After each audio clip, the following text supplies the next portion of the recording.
ನಮಸ್ಕಾರ ನನ್ನ ಪ್ರಿಯ ವಿದ್ಯಾರ್ಥಿ ಮಿತ್ರರೇ, ನಾವು ಇಂದಿನ ವಿಡಿಯೋದಲ್ಲಿ ಜರ್ನಲ್ ಎಂಟ್ರೀಸ್ನ ಯಾವ ರೀತಿ ಪಾಸ್ ಮಾಡುವಂತ ನೋಡಿದ್ದು ಮತ್ತು ಇಂದಿನ ವಿಡಿಯೋದಲ್ಲಿ ನಾವು ಲೆಡ್ಜರ್ ಅಕೌಂಟ್ಸ್ನ ಯಾವ ರೀತಿ ಪ್ರಿಪೇರ್ ಮಾಡೋದಂತ ನೋಡೋಣ. In joint venture we have to prepare 3 ledger accounts. One is joint venture account, second co-venturers account and third one joint bank account. ಈ ಮೂರು ಲೆಡ್ಜರ್ ಅಕೌಂಟನ್ನು ನಾವು ಪ್ರಿಪೇರ್ ಮಾಡಬೇಕಾಗುತ್ತೆ. ಮೊದಲಿಗೆ ಜಾಯಿಂಟ್ ವೆಂಚರ್ ಅಕೌಂಟನ್ನು ಯಾವ ರೀತಿ ಪ್ರಿಪೇರ್ ಮಾಡೋದಂತ ನೋಡೋಣ.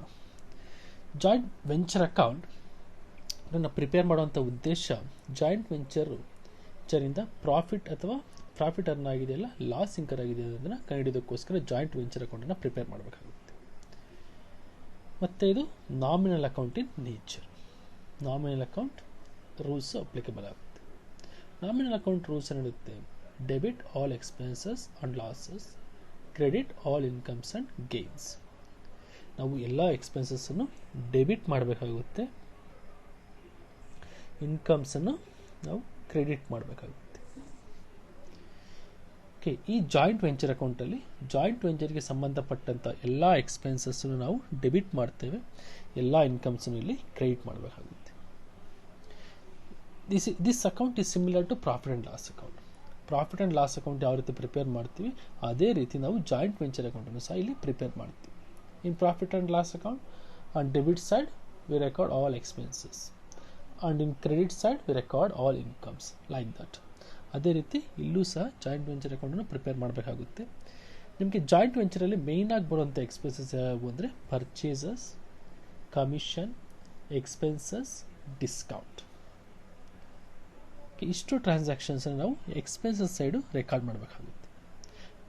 ಫಸ್ಟು ಪರ್ಚೇಸ್ನ ರೆಕಾರ್ಡ್ ಮಾಡಿ. ಪರ್ಚೇಸ್ ಏನಿರುತ್ತೆ, ಪರ್ಚೇಸ್ನ ರೆಕಾರ್ಡ್ ಮಾಡಬೇಕಾದ್ರೆ ನಾವು ಅಬ್ಸರ್ವ್ ಮಾಡಬೇಕಾಗಿರುವಂಥ ಥಿಂಗ್ಸ್ ಏನಂದರೆ, ನಾವು ಕ್ಯಾಶ್ ಪರ್ಚೇಸ್ ಆಗಿದೆಯಾ, ಇಲ್ಲ ಕ್ರೆಡಿಟ್ ಪರ್ಚೇಸ್ ಆಗಿದೆಯಾ, ಇಲ್ಲಾಂದರೆ ಗೂಡ್ಸನ್ನು ಕೋ-ವೆಂಚರರ್ ಸಪ್ಲೈ ಮಾಡಿದ್ರೆ ಅಂತ ನೋಡಬೇಕಾಗುತ್ತೆ.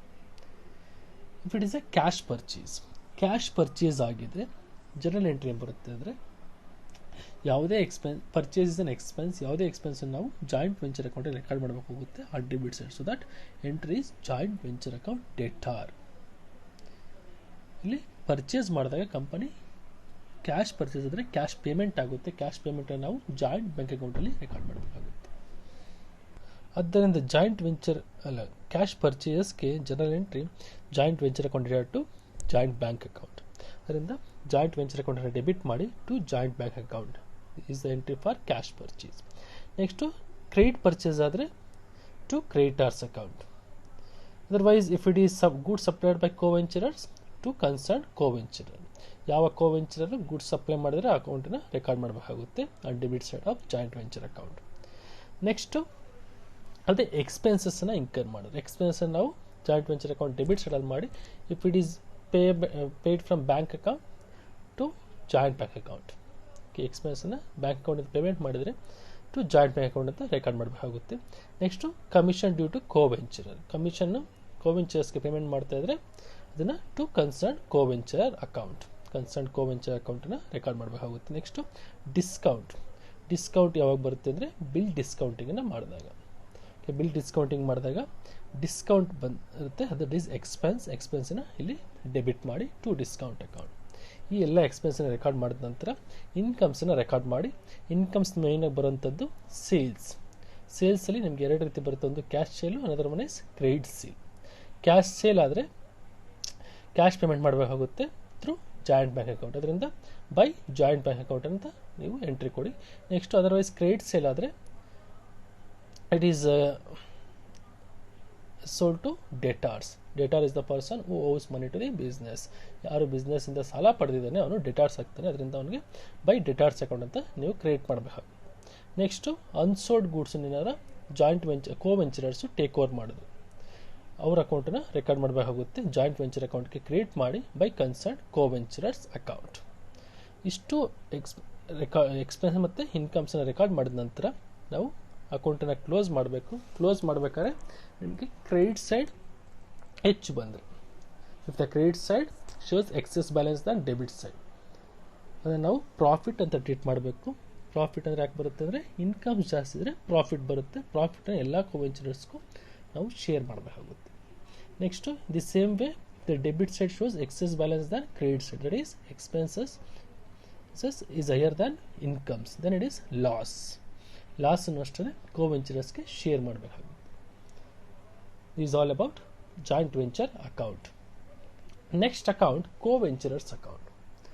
ಕೋವೆಂಚರರ್ಸ್ ಅಕೌಂಟನ್ನ ನಾವು ಪ್ರಿಪೇರ್ ಮಾಡಬೇಕಾಗುತ್ತೆ ಫಾರ್ ಈಚ್ ಕೋವೆಂಚರರ್ಸ್. ಎಷ್ಟು ಜನ ಕೋವೆಂಚರರ್ಸ್ ಇರ್ತಾರೆ ಅಷ್ಟು ಕೋವೆಂಚರರ್ಸ್ ಅಕೌಂಟನ್ನು ಅಷ್ಟು ಜನಕ್ಕೆ ಕೋವೆಂಚರರ್ ಅಕೌಂಟನ್ನು ಪ್ರಿಪೇರ್ ಮಾಡಬೇಕಾಗುತ್ತೆ. In co-venturers account on debit side, on debit side you have to record whatever the unsold goods taken over by co-venturer and share of loss from joint venture and final balance paid. ಇಷ್ಟು ಮೂರು ಎಂಟ್ರಿನ ನಾವು ಕೊಡಬೇಕಾಗುತ್ತೆ. Goods taken over ಮಾಡಿದ್ದಕ್ಕೆ ಇಲ್ಲಿಂದ take over ಮಾಡ್ತೀವಿ joint ವೆಂಚರಿಂದ to joint venture account. Next share of loss it is transferred from joint venture account, so that entries to joint venture account. Next final balance paid, payment ಮಾಡಿರೋ final ಆಗಿ ಅದನ್ನು joint bank ಅಕೌಂಟಿಗೆ payment ಮಾಡಬೇಕಾಗುತ್ತೆ to joint bank account. The same way on credit side you have to record capital contributed by co-venturer. Co-venturer ಏನು capital contribute ಮಾಡಿರೋದನ್ನು record ಮಾಡಬೇಕಾಗುತ್ತೆ by joint account entry. Next goods supplied to joint venture and expenses incurred for joint venture. Goods supply ಮಾಡೋದಕ್ಕೆ ಮತ್ತು ಎಕ್ಸ್ಪೆನ್ಸನ್ನು incur ಮಾಡೋದಕ್ಕೆ ಯಾವ ಕೋವೆಂಚರರ್ ಮಾಡಿರ್ತಾರೆ ಆ ಕೋವೆಂಚರರ್ ಅಕೌಂಟ್ಗೆ ಕ್ರೆಡಿಟ್ ಮಾಡಿ entries by joint venture account, joint ವೆಂಚರ್ಗೆ ಕಾಂಟ್ರಿಬ್ಯೂಟ್ ಮಾಡಿದ್ದಾರೆ. ನೆಕ್ಸ್ಟು ಕಮಿಷನ್ ಡ್ಯೂ, ಜಾಯಿಂಟ್ ವೆಂಚರಿಂದ ಕಮಿಷನ್ ಏರ ಬರಬೇಕಾಗಿರೋದನ್ನು ಬೈ ಜಾಯಿಂಟ್ ವೆಂಚರ್ ಅಕೌಂಟ್ ಅಂತ ಎಂಟ್ರಿ ಕೊಡಬೇಕಾಗುತ್ತೆ. Next share of profit share ಬಂದಿದ್ರೆ ಅದನ್ನು by joint venture account, joint venture ಅಕೌಂಟಿಂದ ಇಲ್ಲಿಗೆ ಟ್ರಾನ್ಸ್ಫರ್ ಕೊಡಬೇಕಾಗುತ್ತೆ. Next final balance receive, joint ವೆಂಚರಿಂದ ಫೈನಲ್ ಪೇಮೆಂಟ್ ಬಂದಿರೋದನ್ನು ಬೈ ಜಾಯಿಂಟ್ ಬ್ಯಾಂಕ್ ಅಕೌಂಟ್ ಅಂತ ರೆಕಾರ್ಡ್ ಮಾಡಬೇಕಾಗುತ್ತೆ. Next ledger joint bank account. Joint bank account is similar to cash account. Cash account ನಾವು usual ಆಗಿ cash receipts and cash ಪೇಮೆಂಟನ್ನು record ಮಾಡ್ತೀವಿ. ಇಲ್ಲೂ ಅಷ್ಟೇ ಜಾಯಿಂಟ್ ವೆಂಚರ್ಗೆ ಯಾವುದೇ ಕ್ಯಾಶ್ ರಿಸಿಟ್ ಬಂದರೆ ರೆಕಾರ್ಡ್ ಮಾಡಬೇಕಾಗುತ್ತೆ ಮತ್ತು ಕ್ಯಾಶ್ ಪೇಮೆಂಟ್ಸನ್ನು ರೆಕಾರ್ಡ್ ಮಾಡಬೇಕಾಗುತ್ತೆ. ಕ್ಯಾಶ್ ರಿಸಿಟ್ಸ್ ಆದರೆ ಡೆಬಿಟ್ ಮಾಡಿ, ಕ್ಯಾಶ್ ಪೇಮೆಂಟ್ಸ್ ಆದರೆ ಕ್ರೆಡಿಟ್ ಮಾಡಿ. ಓಕೆ, ಕ್ಯಾಶ್ ರಿಸಿಟ್ಸ್ ಏನು ಬರ್ತವೆ ಮೇನ್ ಆಗಿ ಅಂದರೆ ಕ್ಯಾಪಿಟಲ್ ಕಾಂಟ್ರಿಬ್ಯೂಟೆಡ್, ಯಾರು ಕಾಂಟ್ರಿಬ್ಯೂಟ್ ಮಾಡ್ತಾರೆ co-venturers to co-venturers account. Next sale proceed, sale ಆದಾಗ ನಮಗೆ ಕಂಪನಿಗೆ ಜಾಯಿಂಟ್ ವೆಂಚರ್ಗೆ ಕ್ಯಾಶ್ ಬರುತ್ತೆ to joint venture account. It is an ಇನ್ಕಮನ್ನು ಜಾಯಿಂಟ್ ವೆಂಚರ್ ಅಕೌಂಟ್ ಕ್ರಿಯೇಟ್ ಮಾಡ್ತೀವಿ, ಇಲ್ಲಿ ಡೆಬಿಟ್ ಮಾಡಬೇಕಾಗುತ್ತೆ. ನೆಕ್ಸ್ಟು ಕ್ಯಾಶ್ ರಿಸೀವ್ಡ್ ಫ್ರಮ್ ಡೆಟಾರ್ಸಿಂದ ಕ್ಯಾಶ್ ರಿಸೀವ್ ಮಾಡಿದ್ರೆ to debtors account. Next bills receivable discount ಮಾಡಿದಾಗ to bills receivable account. Next on credit side cash ಪೇಮೆಂಟ್ಸನ್ನು record ಮಾಡಬೇಕಾಗುತ್ತೆ. Cash payments ಮೇನಾಗಿ ಬರೋಂಥದ್ದು ಗೂಡ್ಸ್ ಗೂಡ್ಸನ್ನು ಪರ್ಚೇಸ್ ಮಾಡಿದಾಗ ಪೇಮೆಂಟ್ ಮಾಡಬೇಕಾಗುತ್ತೆ. ಇಟ್ ಇಸ್ ಅನ್ ಎಕ್ಸ್ಪೆನ್ಸ್ ನಾವು ಜಾಯಿಂಟ್ ವೆಂಚರ್ ಅಕೌಂಟ್ ಡೆಬಿಟ್ ಮಾಡಿದ್ದೀವಿ, ಇಲ್ಲಿ ಕ್ರೆಡಿಟ್ ಮಾಡಿ by joint venture account. Next cash pay to creditors by creditors account. Next expenses ನಾವು ಜಾಯಿಂಟ್ ವೆಂಚರ್ ಅಕೌಂಟ್ ಡೆಬಿಟ್ ಮಾಡಿರಲಿ ಕ್ರೆಡಿಟ್ ಮಾಡಿ by joint venture account. Next bills payable paid by bills payable account. Next balance ಮಾಡಿ ನಮಗೆ credit side ಹೆಚ್ಚು ಬಂದು debit side ಕಡಿಮೆ ಬಂದರೆ that is shortage. Payment ಜಾಸ್ತಿ ಆಗಿ ರಿಸಿಟೇ ಕಡಿಮೆ ಆದರೆ ಅದು ಶಾರ್ಟೇಜ್ ಆಗುತ್ತೆ. ಶಾರ್ಟೇಜನ್ನು ನಾವು ಕೋವೆಂಚರರ್ಸಿಂದ ರಿಸೀವ್ ಮಾಡಬೇಕಾಗುತ್ತೆ. ಆವಾಗ to each co-venturer account balancing figure. Otherwise ನಿಮಗೆ ಡೆಬಿಟ್ ಸೈಡ್ ಜಾಸ್ತಿ ಬಂದು ಕ್ರೆಡಿಟ್ ಸೈಡೇ ಕಡಿಮೆ ಬಂದರೆ ಅಂದರೆ ರಿಸಿಟೇ ಜಾಸ್ತಿ ಬಂದು ಪೇಮೆಂಟ್ ಕಡಿಮೆ ಬಂದರೆ that is surplus will be transfer to pay to each co-venturer. That will be the balancing figure by each co-venturer account. This is all about ledger accounts of joint venture accounts. Thank you.